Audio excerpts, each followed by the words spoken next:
The Grand Hall of the Galactic Conclave buzzed with the voices of 30 different alien species. Captain Jack Harrison stood tall despite feeling small.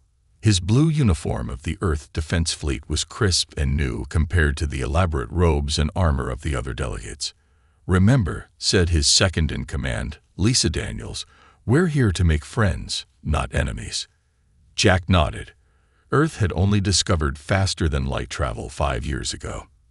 They were babies in this cosmic community. Most aliens looked at humans with curiosity or indifference. But the Vrikari were different. The Vrikari delegation sat across the room. Their scaled bodies were twice as tall as a human. Their 4 arms ended in clawed hands. Jack had been briefed about them. The Vrikari Empire controlled 15 star systems and was known for their military might. "The human delegation may approach," announced the conclave speaker, a jellyfish-like creature floating in a gravity bubble. Jack walked forward, his heart beating fast. This was humanity's formal introduction to the galaxy. He had practiced his speech for weeks. "Honorable members of the Galactic Conclave," Jack began, "Earth extends its hand in friendship and peaceful cooperation." Several alien species made sounds of approval. Some even clapped their tentacles or wings together. But the Vrikari ambassador, General Drac, simply stared with his yellow eyes. "We may be new to the stars," Jack continued, "but humans have much to offer. Our art, our science, our unique perspective." "Enough of this nonsense," interrupted General Drac. His translator device made his voice sound like gravel. "We have studied your species. You are nothing but primitive primates who got lucky with technology." A hush fell over the hall. Jack kept his face calm even as anger rose in his chest. "With respect, General," Jack said, "we came here to build relationships, not to be insulted." The Vrikari delegation laughed. It was an ugly sound. "You think you deserve respect." General Drac stood up. He towered over Jack. "Your people spent most of their history killing each other over tiny patches of dirt. You are violent, short-lived, and weak." Jack took a deep breath. "We have made mistakes, yes, but we have learned from them. We seek peace." General Drac moved closer. "Peace? Your history shows you don't even know the meaning of the word." The tension in the room was thick. Other alien delegates watched nervously. Some were already backing away. "Perhaps we should continue this discussion later," Jack suggested, trying to be diplomatic. General Drac leaned down until his face was inches from Jack's. Then he did something unexpected. He spat directly into Jack's face. The thick, green fluid dripped down Jack's cheek. He wiped it away slowly, fighting every instinct to respond with force. "In my culture," Jack said quietly, "that would be considered extremely rude." What Jack didn't know was that in Vrikari culture, spitting on someone was not just rude. It was a formal declaration of war. General Drac smiled. "The Vrikari Empire does not negotiate with lesser beings." Suddenly, alarms blared throughout the conclave hall. Lisa ran to Jack's side. "Captain, 3 Vrikari warships just appeared from hyperspace. They're attacking our vessel." Before Jack could respond, a massive explosion shook the station. The conclave erupted into chaos. This was a trap, Jack realized. He grabbed his communicator. "All Earth personnel, evacuate immediately. This is not a drill." As they ran for their ship, Lisa looked at Jack with confusion. "What just happened? We didn't do anything to provoke them." Jack had no answer. He didn't understand that he had just been pulled into a war with one of the most powerful empires in the galaxy. What the Vrikari didn't understand was that they had just declared war on the most lethal species in the known universe. They would learn their mistakes soon enough. General Drac stood proudly before the Vrikari High Command. Large screens displayed the damage done to the human ships. The curved wall of the war room glowed with red light that reflected off their scales. "The humans never saw it coming," Drac boasted. Their faces showed confusion, not fear. They didn't even understand they were at war. Supreme Commander Voss clicked his claws together in approval. An excellent strategy, General. The element of surprise gives us a great advantage. The 7 members of the High Command sat at a round table. They were the most powerful Vrikari in the Empire. Each controlled massive fleets and armies.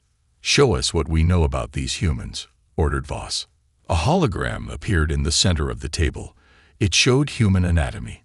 2 arms, 2 legs, a soft body with no natural armor.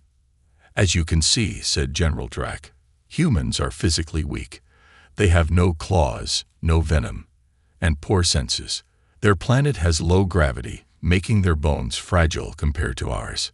Yet they managed to develop space travel," noted Commander Zira, the only female on the council.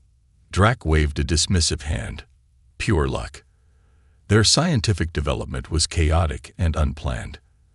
They stumbled upon faster-than-light travel through a series of accidents. "What about their weapons?" asked another commander. "Basic energy weapons, nothing we haven't seen before," Drac replied. "Their ships are poorly armored. We stole their military database. Their tactics are simple and predictable." The meeting was interrupted by a young officer who rushed in. He bowed deeply before speaking. "Supreme Commander, we have received a message from Earth. Their governments are asking why we attacked their ships. They claim they don't understand what provoked us." The High Command laughed together.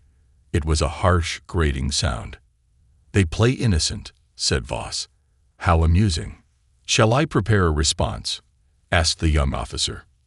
"No response is needed," Drac said. "Our next attacks will make our intentions clear enough." In a different part of space, Admiral William Reeves stood before Earth's United Defense Council. The room was filled with representatives from every major nation on Earth. The attack was unprovoked, Reeves explained. Captain Harrison was following diplomatic protocol when the Vrikari suddenly opened fire. "How many casualties?" asked the council president. 27 dead, 15 wounded," Reeves replied. His voice was tight with anger. "The Vrikari specifically targeted our engines to prevent escape. This wasn't a misunderstanding. It was a planned ambush." Lisa Daniels stepped forward. Her uniform was still stained with blood from helping the wounded. "Intelligence has discovered something important," she said. "The Vrikari have already begun attacking our outer colonies. The research station near Alpha Centauri was hit an hour ago." Gasps filled the room. The research station was primarily civilian, scientists and their families. "Casualties?" someone asked, voice shaking. 342 confirmed dead," Lisa answered quietly, "including 86 children." Silence fell over the room. Then the council president spoke. "Admiral Reeves, what do you recommend?" Reeves straightened his back. "The Vrikari clearly want war. All attempts at communication have been ignored. I suggest we give them exactly what they're asking for." "But their empire is vast," protested one council member. "They have 15 star systems, hundreds of warships. We've barely established colonies on 3 planets." "Numbers don't tell the whole story," Reeves said firmly. "The Vrikari think they know what humans are capable of. They're wrong." "What response should we send them?" asked the president. Reeves thought for a moment. "Something simple. Something they'll understand later, when it's too late." He paused. "Send this message. You've made a terrible mistake." In his war room, Supreme Commander Voss received the human message. He read it and laughed. "Look at this pathetic threat," he told his commanders. "These humans think they can stand against the might of our empire." If only he knew what was coming. For the first time in human history, Earth stood united. The attack on the research station changed everything. Old enemies became allies. Borders that had divided nations for centuries now meant nothing. Commander Susan Blackwood stared at the wall of screens in Earth Defense Headquarters. Her eyes were red from lack of sleep. Her brother had been on that research station. He was a botanist studying alien plants. Now he was gone. "Commander, the United Earth Fleet is assembled," said her aide, Lieutenant Greg Foster. Susan nodded. On the main screen, hundreds of ships gathered in Earth orbit. Some were old military vessels. Others were civilian ships hastily fitted with weapons. It wasn't much compared to the Fictional fleet, but it was only the beginning. "What's the status of Project Awakening?" she asked. Greg checked his tablet. "The first wave of dormant defense systems is online.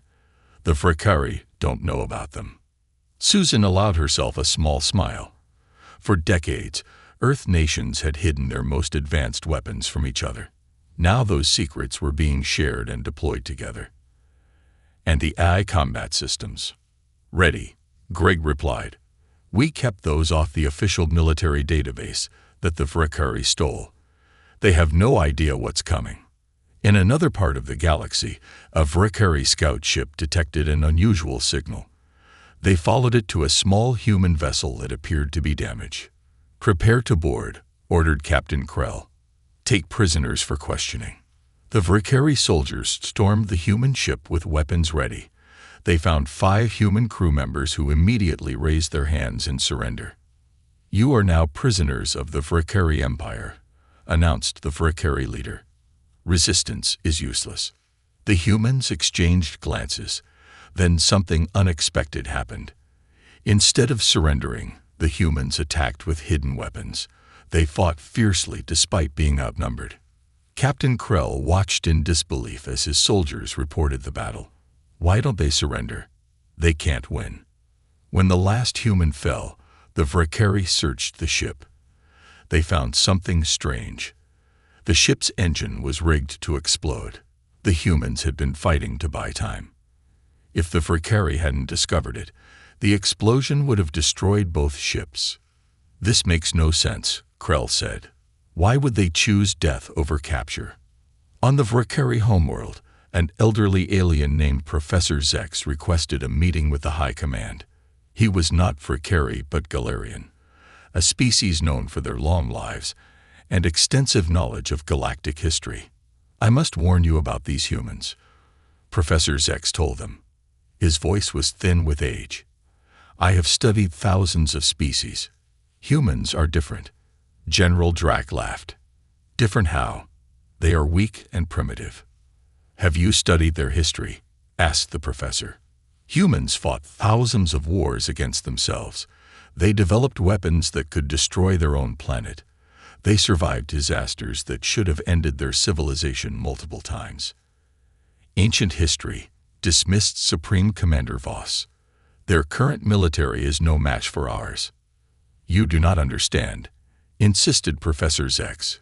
"Humans are dangerous not because of their current weapons, but because of how they think. They are incredibly adaptive. When faced with a stronger enemy, they become more dangerous, not less." The High Command ignored his warnings. They laughed at the old professor's fears. Meanwhile, Commander Blackwood led a small team to a Fictional outpost where human prisoners were being held. Her ship was tiny and fast, designed to avoid detection. "Remember," she told her team, "this is a rescue mission. Get our people out quickly and quietly." But nothing went as planned. The Fictional discovered them almost immediately. In the firefight that followed, Susan's team was cut off from their ship. "We need a new plan," said one of her soldiers as enemy fire hit the wall beside them. Susan looked around at the alien technology surrounding them. Her mind worked quickly, seeing patterns and possibilities. "I have an idea," she said, "but it's going to be loud. Very loud." 2 hours later, the Fictional outpost exploded in flames as Susan's team escaped with all the prisoners. They had turned the Fictional's own defense systems against them. When news of the raid reached the Fictional High Command, the laughter stopped. For the first time, doubt crept in. Perhaps these humans were more dangerous than they appeared. Lieutenant Alex Carter stood before a group of alien allies in a secure meeting room. 3 species had secretly reached out to Earth, offering help against the Fictional. They were smaller powers who had suffered under Fictional aggression for years. "Before we discuss strategy," Alex said, "you need to understand what you're allying with. You need to understand humans." He touched a control panel. Images appeared on the wall screen. Ancient human warriors with spears, Medieval knights in armor, modern soldiers with rifles. Humans have been fighting wars for our entire history, Alex explained. Not just against threats, but against each other. For land, for resources, for ideas. The aliens watched silently. One of them, a blue-skinned diplomat named Kiri, raised a tentacle. "This is not unique," Kiri said. "Many species fight wars." Alex nodded. "True. But humans perfected war in ways most species never imagined. We turned it into a science." More images appeared. Ancient battle formations, guerrilla fighters hiding in jungles, modern special forces training.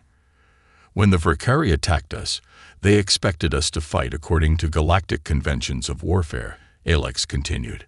They expected us to meet their fleets in open space, to follow predictable patterns. One of the aliens, a reptilian creature named Dex, clicked his teeth nervously. "And you don't." "We adapt," Alex replied simply. "Throughout our history, when faced with stronger enemies, humans found ways to even the odds.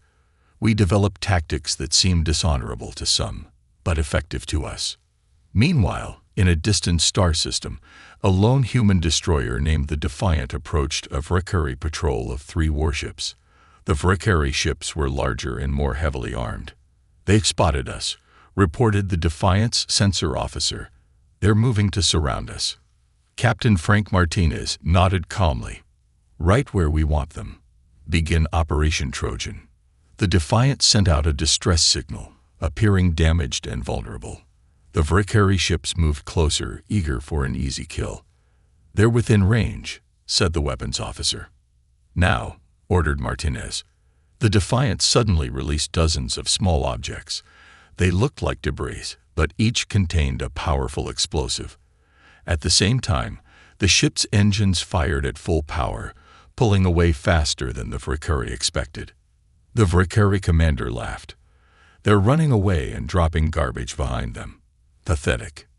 Then the garbage exploded.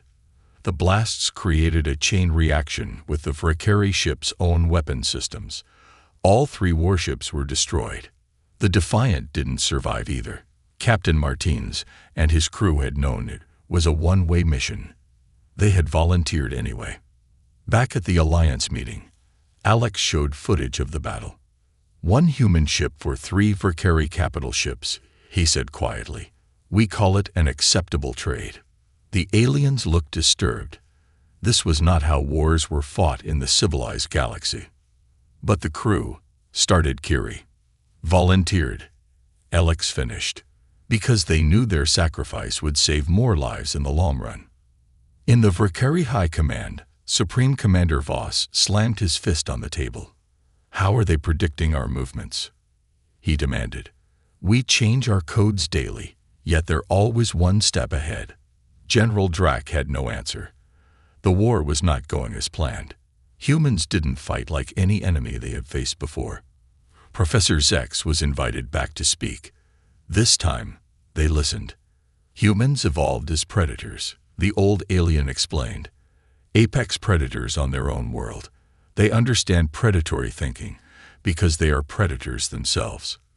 "What does that mean?" asked Commander Zira.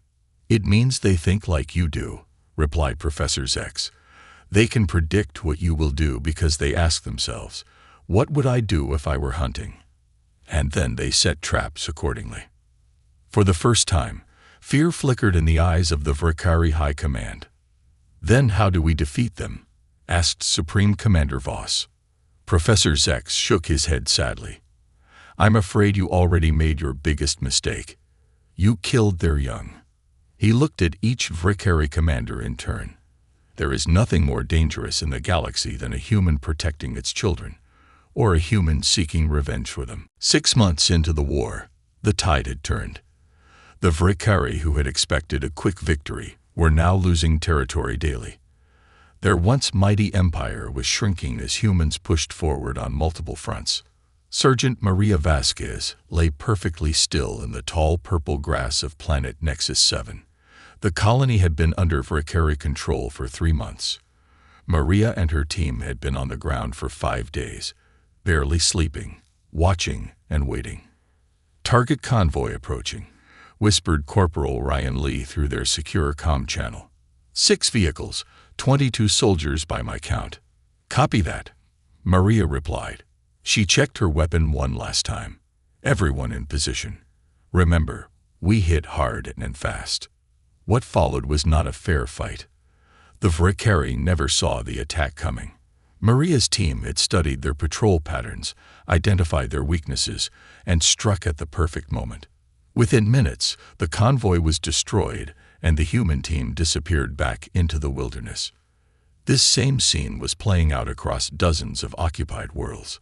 Small human teams causing massive damage before vanishing. On a Vrikari command ship, Field Marshal Gorn reviewed the reports with growing concern. "How are they doing this?" he demanded of his intelligence officer. "These humans have been on the ground for days without rest or resupply. Our troops require regular breaks and food. The humans just keep going." The intelligence officer brought up an analysis of human physiology.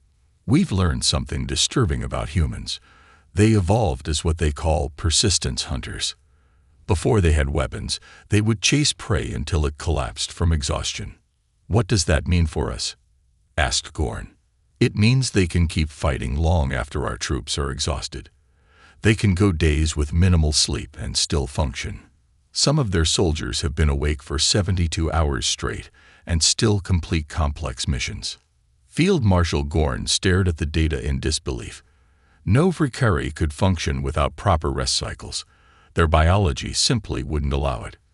In another part of space, a meeting of alien scientists and anthropologists was taking place. They had gathered to discuss the surprising human military success.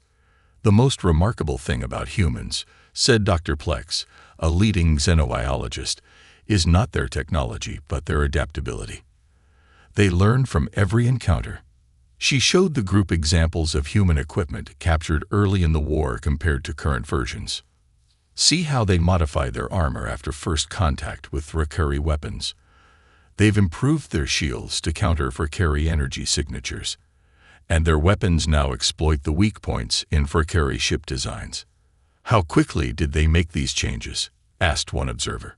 "Weeks," replied Dr. Plex. "Not years or decades as most species would require.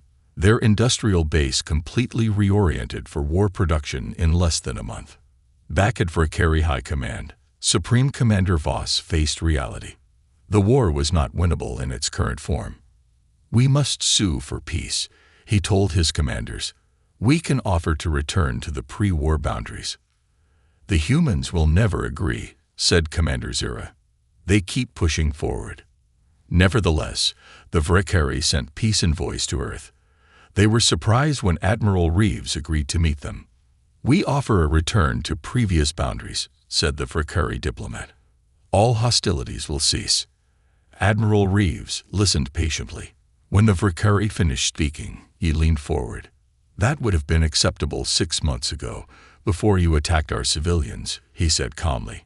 "Now we require unconditional surrender and full reparations for the lives you took." The Vrikari diplomat was shocked. "But that would destroy our empire. Our people would lose everything." "You should have thought about that before you started this war," Reeves replied. His voice was not angry, just matter of fact. "You declared war on humanity. Now you'll see it through to the end." When the Vrikari High Command received this response, they couldn't comprehend it. In their history, reasonable compromises were always accepted.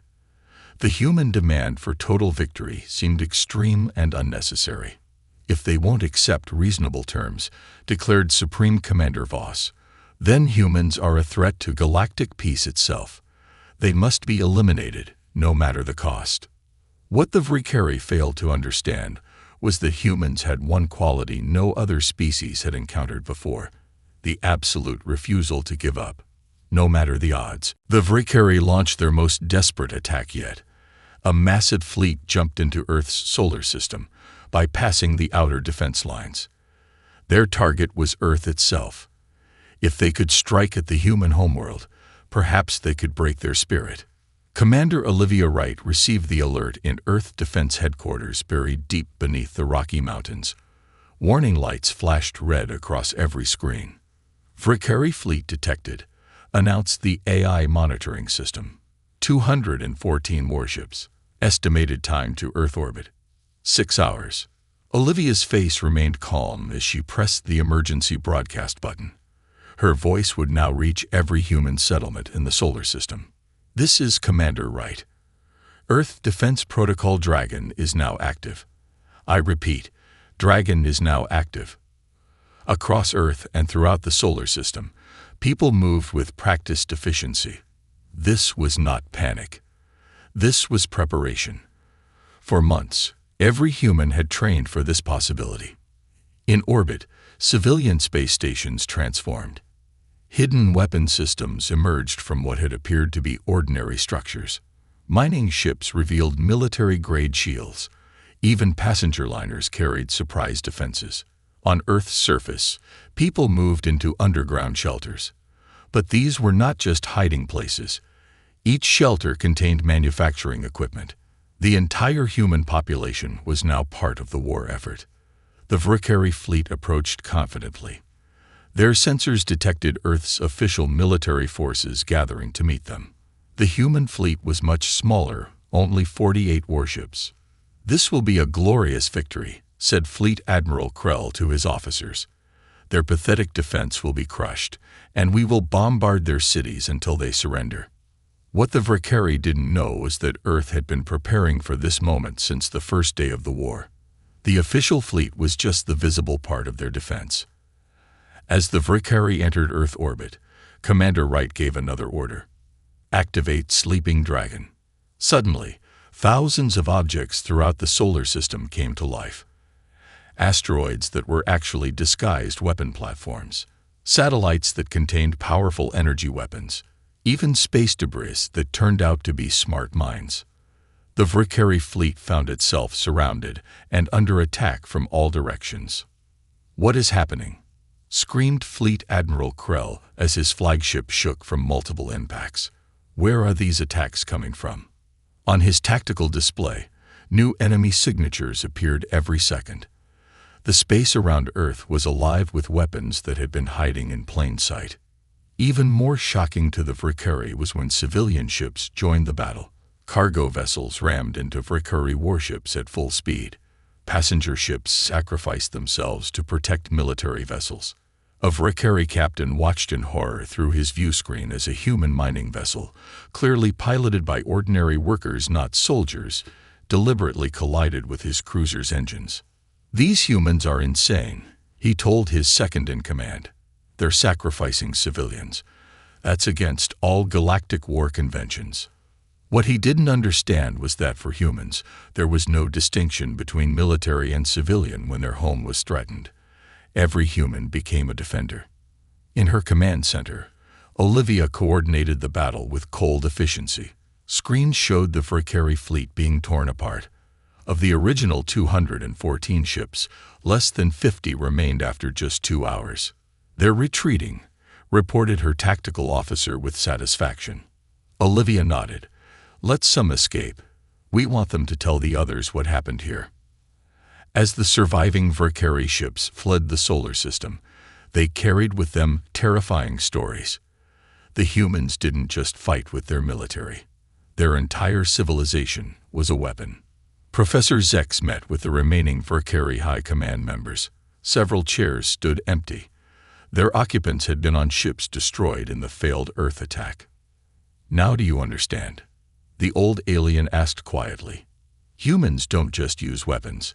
When threatened, they become weapons. Every one of them. Their entire society transforms." Supreme Commander Voss stared at the battle reports in disbelief. No species they had ever encountered fought this way.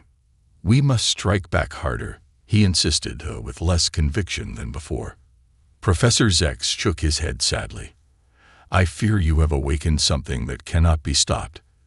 The humans will come for you now, and they will not show mercy." Admiral Reeves stood on the bridge of the flagship Invincible. The massive view screen showed hundreds of human warships assembled in formation.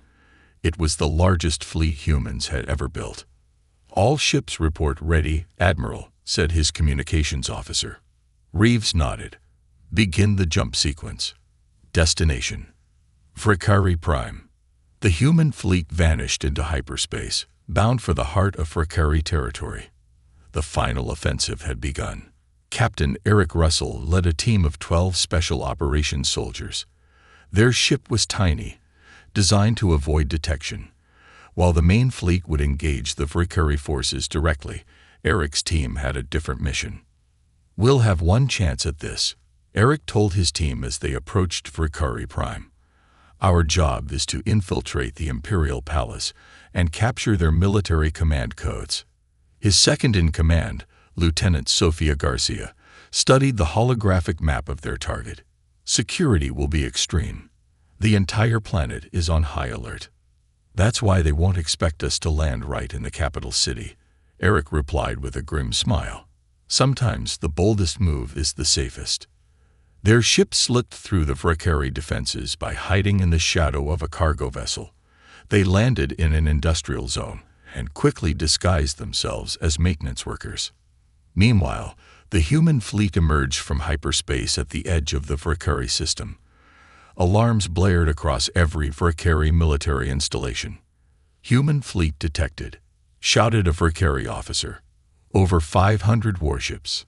Supreme Commander Voss could not believe the display. 6 months ago, humans had barely 40 military vessels. Now they had hundreds, all built while fighting a war across multiple fronts. "How is this possible?" he whispered. Professor Zex, who had remained as an advisor, answered quietly. "I tried to tell you. When humans mobilize for war, their entire civilization transforms. Every factory, every resource, every person is dedicated to the effort." The Fricari population watched in horror as the human fleet approached their homeworld. They had been told they were winning the war. Now enemy ships filled their skies. In the palace, Eric's team moved carefully through service corridors. Their disguises worked perfectly. Fricari were so convinced of their superiority that they never imagined humans could infiltrate their capital. "Command center ahead," whispered Sofia. "Guards at the entrance." Eric gave hand signals to his team. They moved with practiced precision.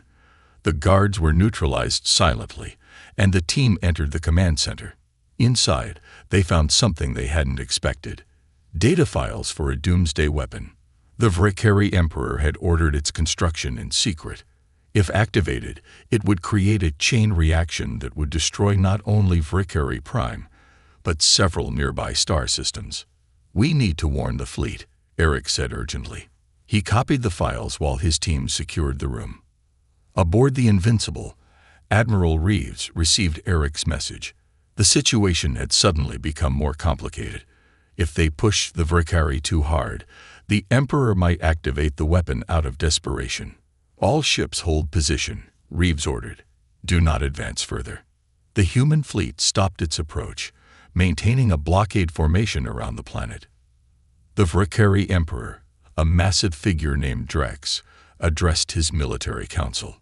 "If the humans will not retreat, we will use the Void Catalyst," he declared. "Better to destroy everything than surrender to inferior beings." General Drac, once so confident, now looked alarmed. "My Emperor, the weapon will kill billions of our own people." "A necessary sacrifice," replied Emperor Drex coldly. "The Fricari Empire will never bow to humans." What neither the Emperor nor his generals realized was that Eric's team had planted devices throughout the palace. Every word they spoke was being transmitted to the human fleet. Reeves faced an impossible choice. If he ordered an attack, the Emperor might activate the weapon. If he retreated, the Fricari would rebuild, and the war would continue. "Sir," said his strategic officer, "Captain Russell is requesting permission for an alternate approach." "What does he have in mind?" asked Reeves. "He wants to address the Fricari people directly. Tell them the truth about the war and the weapon their leaders plan to use." Reeves considered this. It was a gamble, but perhaps the only way to end the war without billions more deaths. "Permission granted," he said finally. "Let's see if the Vrikari people are wiser than their leaders." 1 year had passed since the end of the war. The Grand Hall of the Galactic Conclave was filled once again with representatives from across the galaxy. But things were very different now. Lisa Daniels, once a military officer, now stood as Earth's ambassador to the Conclave. The blue uniform of the Earth Defense Fleet had been replaced by elegant diplomatic robes. "The rebuilding of the former Vrikari worlds continues ahead of schedule," she reported to the assembly. "With human assistance, their infrastructure is now 70% restored." The Vrikari representative, Council Leader Tavik, nodded in agreement. He represented the new Vrikari Federation, a democratic government that had replaced the fallen empire. Few could have predicted this outcome when Captain Russell had made his desperate broadcast to the Vrikari people. He had shown them proof of their emperor's plan to destroy their own world, rather than surrender. He had offered them a choice: continue following leaders who would sacrifice them, or take control of their own future. The response had shocked everyone. Ordinary Vrikari citizens had stormed the imperial palace. They had captured the emperor and his generals before they could activate the doomsday weapon. Now, a year later, humans and Vrikari worked side by side. Human doctors treated Vrikari wounded. Human engineers helped rebuild destroyed cities. The same determination that had made humans unstoppable in war now drove them to heal and rebuild.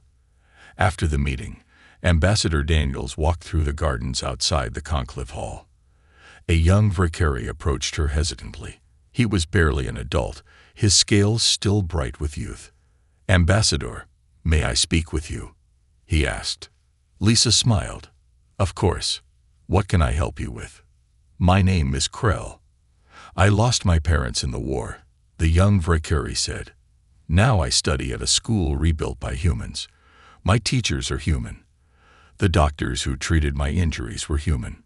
He seemed confused as he continued. "I need to understand something. When you had defeated us, why didn't you just destroy us? You had the power. Our leaders would have done that to you." Lisa considered her answer carefully.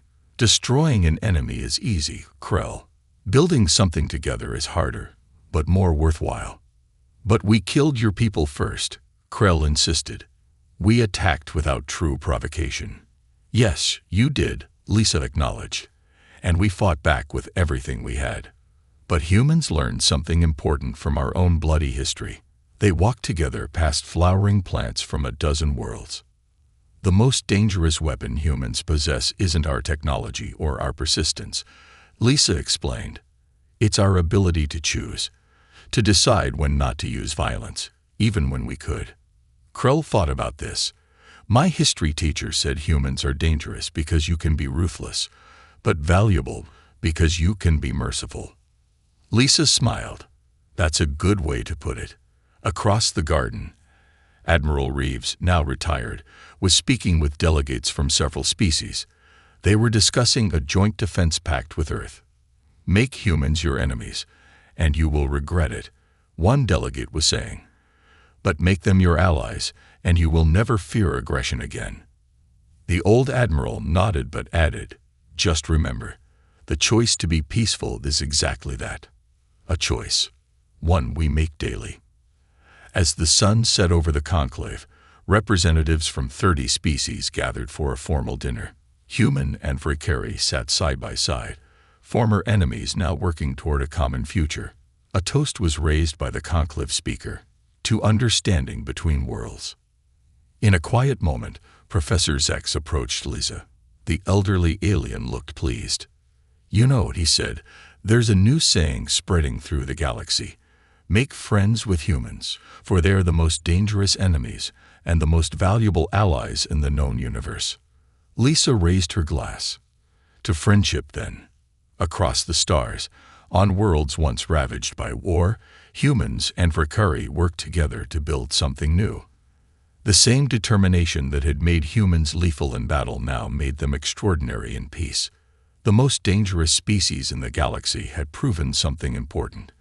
True strength lies not just in the ability to fight, but in knowing when to stop fighting and start building.